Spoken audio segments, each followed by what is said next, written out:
I really thought it was our best weekend of play, including the 3-0 loss at Colgate. We played very well. We limited their chances. There's a couple things we needed to do better, which we did right on the first shift against Cornell, which got us a goal. We beat them up the ice and won a race for a puck to get a goal, a great goal by Hazy. So I thought we got excellent goaltending, and so did the rest of the league, with Linden getting the award there for Rookie of the Week. But I liked our play. I liked our emotional stability in a really tough environment at Cornell, and something that we can definitely grow with and build upon. A lot of times when a team, especially a team that struggled a bit, when they have a 2-0 lead on the road, they have chances to add to it. Their goalie makes a really nice save from Petty Polino, and then they score early in the third. That can be tough on a team, and you feel a second goal coming. But you guys seem like you were able to, like you said, kind of withstand that.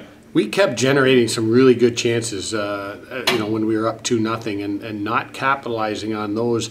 I think it tells you that they've been listening all year. They've been listening that just the next play, the next moment, the next opportunity, and you can't back off. And you know that Cornell's going to have a push. You know that they're going to come. They're a really good team. They're at home. And I thought we did what we needed to do and limited their chances. We were really scrappy and hard to play against. We got in the way a lot. We checked well. We got pucks out. So I think they've been listening to that message. Like, let's not get too high or too low. Let's just go make the next play. It seems like this team has played fairly well 6-on-5, but at the same time you've given up a couple of goals and the other team has pulled their netminder. How big was it, obviously, to not give up that goal, but that your team's play on the road in that situation? Yeah, I mean, we've been practicing it. We've only had a few opportunities this year to do it, and not all of them have been successful. But I think, to tie it into the previous question, the mindset has continued to grow and improve, where it's the next play, and we're not playing kitty bar the door there. We're actually defending with purpose, and we're defending with 5 guys together, and we did it very well. So something that we've now done and had success on, and would like to do it again.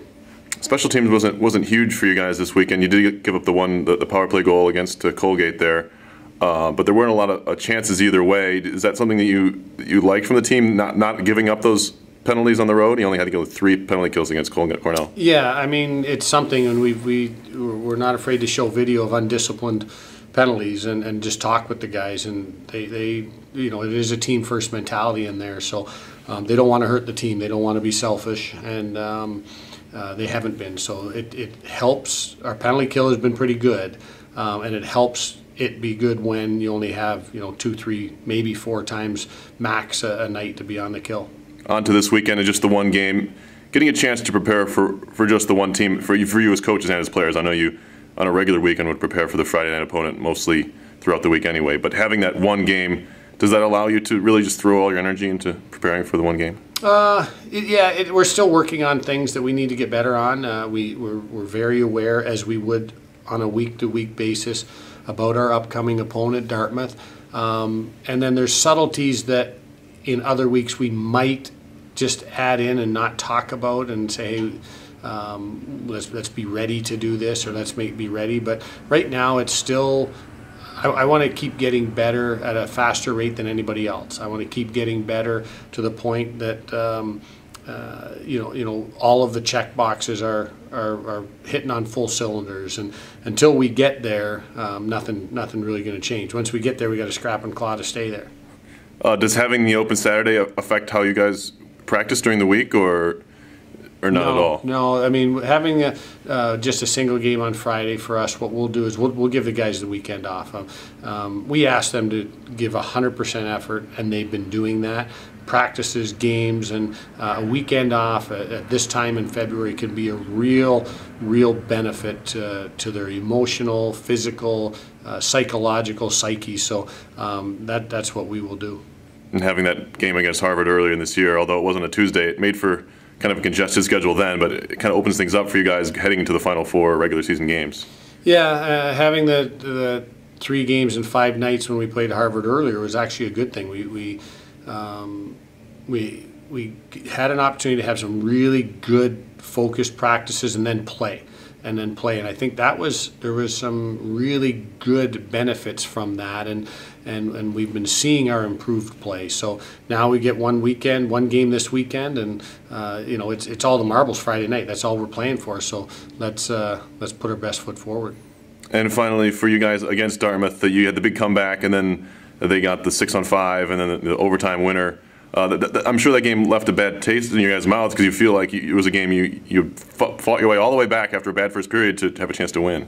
Yeah, ones like that hurt. I mean, the emotional ups and downs in that game were severe. So, we're playing to win every game, and when you get so close and let it slip away, I think it does sting a little bit more, a little bit longer.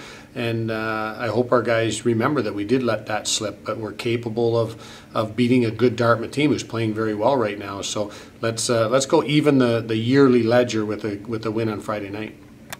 Absolutely, it's been a long year. Obviously, we've been right there every single game. So it was good that we were able to play a full 60 and finish that game out. Getting an early goal was huge for you guys, and Hazy scored.